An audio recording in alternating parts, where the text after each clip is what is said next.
ప్రేమించి తన ప్రియకుమారుడు యేసుని లోకాన్ని పంపించాడు.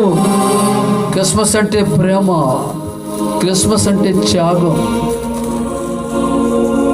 క్రిస్మస్ అంటే మనకున్న దానిలో ఇతరులకు పెట్టడం, ఇతరుల సహాయం చేయడం, లేని వారికి పెట్టడం క్రిస్మస్ అంటే.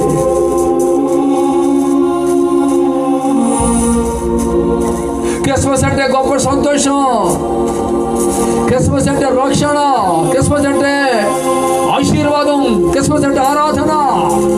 అంటున్నావా?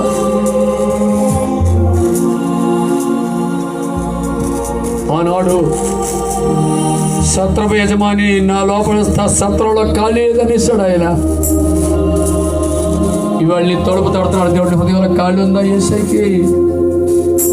అయ్యా, నాడు సత్రంలో ఖాళీ లేదు, కానీ నా గుండెల్లో నీకు ఖాళీ ఉందయ్యా. నాలుగు రాజా